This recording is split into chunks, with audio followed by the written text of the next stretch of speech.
Hello दोस्तों, welcome है आपका हमारे यूट्यूब चैनल में। Pensioners, family pensioners as well as कर्मचारियों के लिए मैं कई सारे दिन भर के बड़े अपडेट्स लेकर आया हूँ।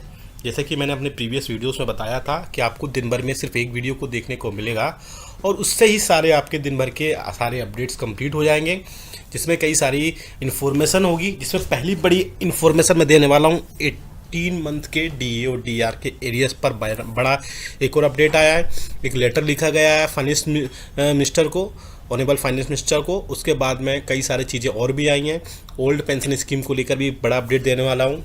8th पे कमीशन के हिसाब से भी पेंशन और सैलरी की बात की जा रही है और 8th पे कमीशन के हिसाब से आपकी कितनी पेंशन और सैलरी बनेगी वो भी मैं इसमें अपडेट दूंगा। साथ ही साथ और भी कई बड़े अपडेट होंगे जिनको देखने के बाद आपकी सारी जो भी डाउट्स होंगे वो सारे आपके कंप्लीट हो जाएंगे। वीडियो पर अगर पहली बार आए तो चैनल को सब्सक्राइब कर लीजिएगा, ब्लैक बटन को प्रेस करके वीडियो को लाइक कर दीजिएगा। साथ ही साथ आपके पास हमारी वीडियोस की लेटेस्ट अपडेट सबसे पहले पहुंचे उसके लिए घंटे के निशान को ज़रूर प्रेस करिएगा, तभी आपके पास हमारी वीडियोस की लेटेस्ट नोटिफिकेशन आ पाएगी और आप हमारे वीडियोस को इसी तरीके से आगे भी वॉच कर पाएंगे। इस चैनल पर, हमारे चैनल पर आपके पेंशनर्स, फैमिली पेंशनर्स और कर्मचारियों के वेलफेयर से रिलेटेड बहुत सारे नोटिफिकेशन, सर्कुलर और जानकारी और साथ ही साथ उनसे रिलेटेड जो भी समस्याएं होती है वो सारी सॉल्व होती हैं। इसलिए चैनल को सब्सक्राइब करके जरूर रखिएगा। चलिए बिल्कुल टाइम वेस्ट नहीं करते हुए लेके चलते हैं पहली बड़ी खबर पर। आप देख सकते हैं पहली बड़ी खबर है 18 मंथ्स के डी और डीआर पर। बेसिकली ये जो खबर मैं दिखा रहा हूँ ये जी बिजनेस की खबर है, सोर्स वहीं से लिया गया है। तो अगर जी बिजनेस की खबर की माने तो केंद्रीय कर्मचारियों को महंगाई भत्ते का तोहफा मिल रहा है। उनका महंगाई भत्ता 50% पहुँच चुका है, लेकिन अभी भी कोरोना काल के वक्त पर रोके गए महंगाई भत्ते और महंगाई राहत के एरिया पर अभी कोई बात नहीं बनी है। ताज़ा मामला है, बजट सत्र में एक बार फिर इस मसले पर बात हुई है। हालांकि सरकार लगातार इससे इनकार करती रही है, लेकिन उम्मीद जताई गई है कि इस बार इस संबंध में ऑनरेबल फाइनेंस मिनिस्टर को एक लेटर दिया गया और इस बजट सत्र में इस नया अपडेट देखने को मिला है। आगे बात करते हैं इसमें। भारतीय प्रतिरक्षा मजदूर संघ के महासचिव मिस्टर मुकेश सिंह ने हाल में ही वित्त मंत्री निर्मला सीतारमण को लेटर लिखकर इस मसले पर ध्यान देने की बात कही थी।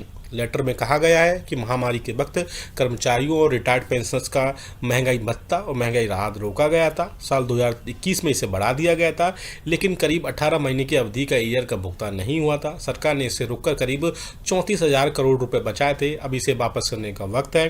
कोविड-19 के दौरान कर्मचारियों के जो कॉन्ट्रीब्यूशन था, जो योगदान था, उसको भी ध्यान रखना चाहिए। इस विषय पर गौर करना चाहिए। प्रस्ताव में लिखा गया है कि 25 जनवरी को केंद्र सरकार और कर्मचारियों और पेंशन भोगियों के महंगाई भत्ते के बकाया को, यानी 18 मंथ्स के डीए और डीआर को एरियर्स को लेकर एक विस्तार से इस पर चर्चा की गई है। आगे आप देख सकते हैं खबर के मुताबिक, जो जी बिजनेस की खबर है उसके मुताबिक इसमें हल भी जल्दी से जल्दी निकल सकता है। क्या सॉल्यूशन निकल सकता है? केंद्रीय कर्मचारियों का जनवरी 2020 से जून 2021 तक का महंगाई भत्ता रोका गया था। हालांकि जुलाई 2021 से इसे एक साथ बढ़ा दिया गया था, लेकिन रोकी गई अवधि का पैसा यानी कि ईयर का भुगतान उन्हें नहीं मिला है। कर्मचारी लंबे समय से उन 18 मंथ के डीए एरियर्स की डिमांड कर रहे हैं। पेंशनर्स भी बकाया को लेकर कई बार अपील कर चुके हैं। 1.5 साल के एरियर को, मंथ्स को, डीए एरियर को लेकर हमेशा सरकार मना करती रही है।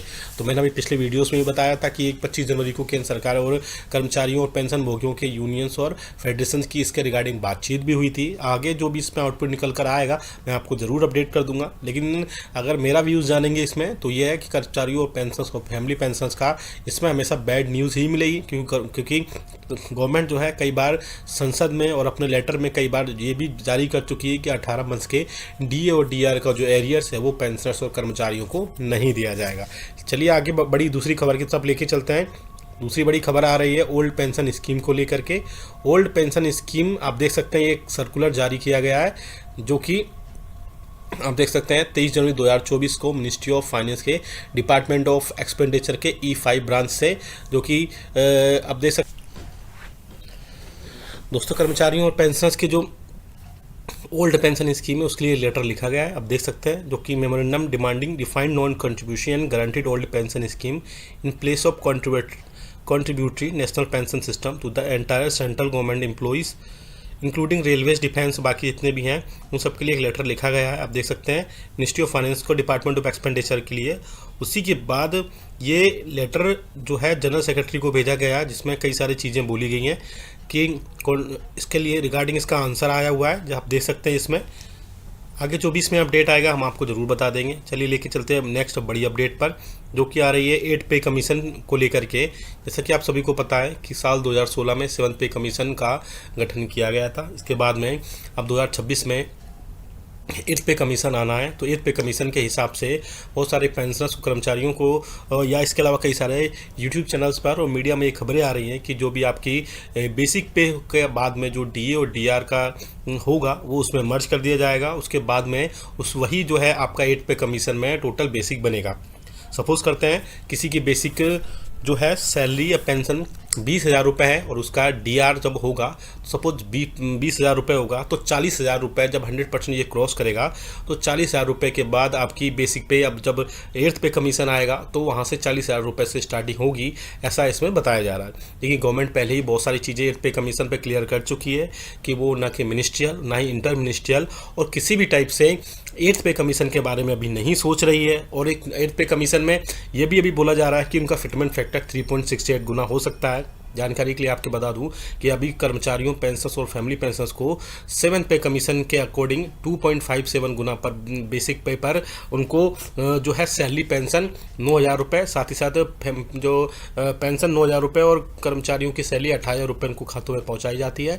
लेकिन 8 पे कमीशन आने के बाद फिटमेंट फैक्टर 3.68 गुना तक हो सकता है, ऐसा मीडिया में बोला जा रहा है। लेकिन मैं अपना व्यूज़ दूँ इसमें कि गवर्नमेंट अभी बिल्कुल भी फिटमेंट फैक्टर और 8 पे कमीशन वगैरह ऐसी चीज़ों के बारे में बिल्कुल भी नहीं सोच रही है। और गवर्नमेंट ने बिल्कुल क्लियरली अपने रिटर्न ऑर्डर्स में बोला है कि 8 पे कमीशन नहीं आएगा।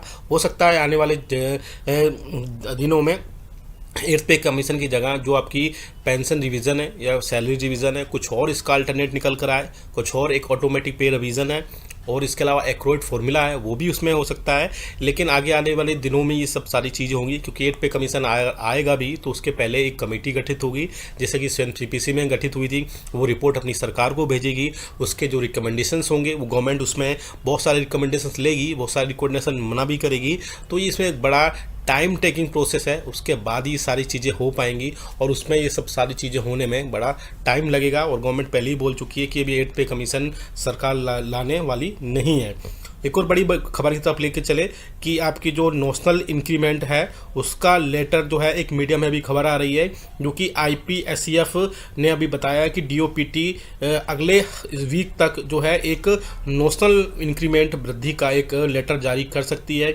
और ऐसा सोशल मीडिया में अभी बोला जा रहा है। लेकिन अगर ऐसा वाकई में होता है और हम सब भी चाहते हैं कि नॉशनल इंक्रीमेंट का जो लेटर है वो जल्द से जल्द कर्मचारियों, पेंशनर्स को मिले, जिससे उनके जो 31 दिसंबर और 31 जुलाई को जो पेंशन रिटायरमेंट होते हैं उनको नेशनल इंक्रीमेंट का सीधा सीधा फ़ायदा देखने को मिल सके। ये एक बहुत ही अच्छी और राहत की खबर होगी। हालांकि इसमें मीडिया की तरफ से ये बोला गया है, DOPT ने अभी क्लियर नहीं किया, लेकिन आगे आने वाले दिनों में ये सब सारी चीज़ें क्लियर हो जाएंगी और आपको सारे अपडेट्स देखने को मिलेंगे। जो भी हमने अपडेट्स बताएं, अगर आप इनका प्रिंट आउट चाहते हैं या PDF चाहते हैं तो कमेंट बॉक्स में जस्ट लीजिएगा, वीडियो को लाइक कर दीजिएगा, चैनल को सब्सक्राइब कर लीजिएगा और आपको वहाँ से डाउनलोड करने को